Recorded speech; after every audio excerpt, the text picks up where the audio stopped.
Learning science Mihad YouTube চ্যানেলের পক্ষ থেকে সবাইকে স্বাগতম। আজকে আমরা শিখব সুপ্ত যোজনী বের করার পার্ট 2। যেমন প্রথমে একটা প্রশ্ন বলা হয়েছে HNO3 এর নাইট্রোজেনের সুপ্ত যোজনী কত। আচ্ছা, সুপ্ত যোজনী কাদের বের করতে হয়? যে সকল মৌলের একাধিক যোজনী আছে কেবলমাত্র তাদের সুপ্ত যোজনী বের করতে হয়। যেমন নাইট্রোজেনের যোজনী 3, 5, তাই নাইট্রোজেনের সুপ্ত যোজনী বের করতে বলা হয়েছে। আচ্ছা, আমরা ধরি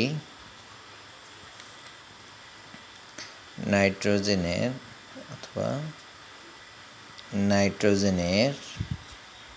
এটা সমাধান। নাইট্রোজেনের সর্বোচ্চ যোজনী কত? 5।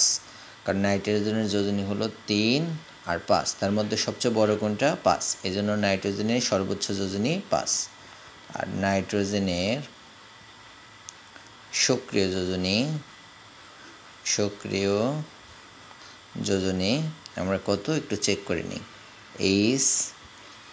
HNO3। এখানে হাইড্রোজেনের যোজনী কত? 1, তাহলে এখানে লিখলাম 1। আর অক্সিজেনের যোজনী কত? 2, আর সাথে এখানে আছে 3 গুণন, তাহলে 3 দুগুণে কত হয়? 6। এই 6 থেকে 1 বাদ দিলাম, তাহলে কত হলো? 5। নাইট্রোজেনের সক্রিয় যোজনী 5।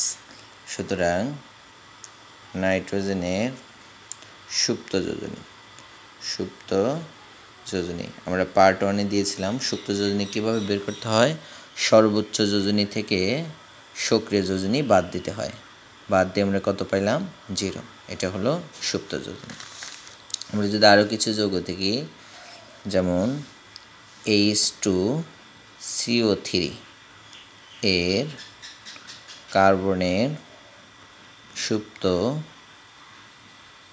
যোজনী কত? তাহলে এটা সমাধান।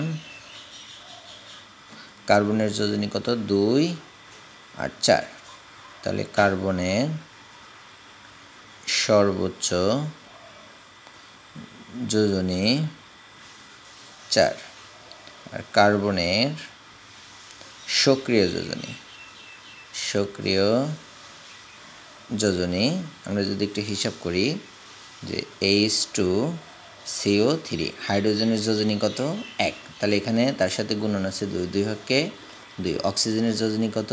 2, এখানে গুণন আছে কত? 3, 3 দুগুণা 6, 6 থেকে 2 বাদ দিলাম কত? 4। এই সক্রিয় যোজনী 4। তখন কার্বনের সুপ্ত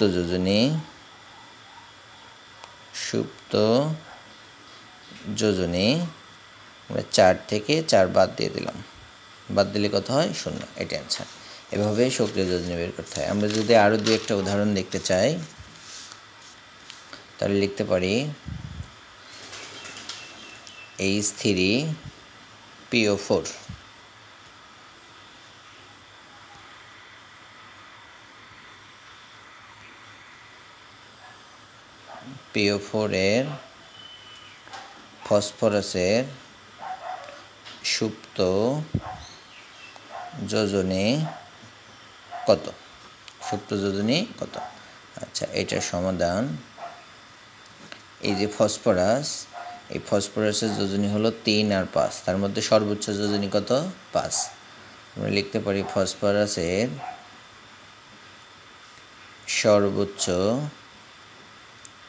যোজনী 5।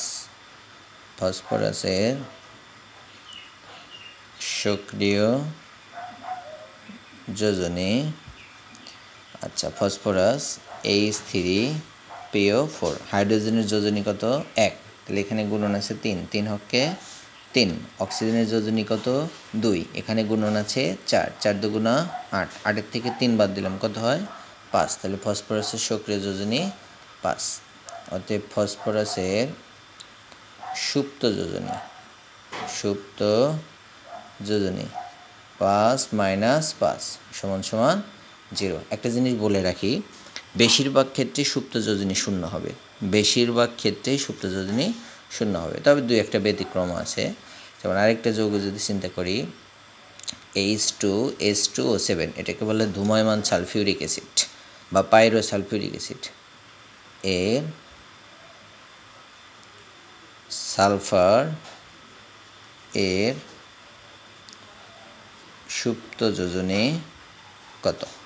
এটা যদি সমাধান করি তাহলে সালফারের যোজনী 2, 4, 6, তার মধ্যে সবচেয়ে বড় কোনটা? 6।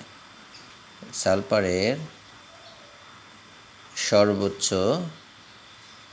যোজনী 6, সালফারের সক্রিয় যোজনী আমরা যদি হিসাব করি যে H2SO7, হাইড্রোজেনের যোজনী কত? 1, তাহলে এখানে তার সাথে গুণন আছে 2, 2 হকে 2। অক্সিজেনের যোজনী কত? 2, এখানে গুণন আছে 7, 7 দুগুণ 14, 14 থেকে 2 বাদ দিলাম তাহলে কত হয়? 12। এবার এই যে এইখানে 2 থাকার কারণে এই 12কে আবার 2 দ্বারা ভাগ করতে হবে, 6 দুগুণ 12, তাহলে সালফারের সক্রিয় যোজনী 6। সুতরাং সালফারের সুপ্ত যোজনী 6 - 6 = 0।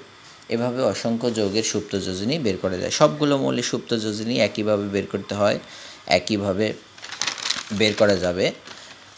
আশা করি সুপ্ত যোজনী সম্পর্কে আর কোনো সমস্যা থাকার কথা না।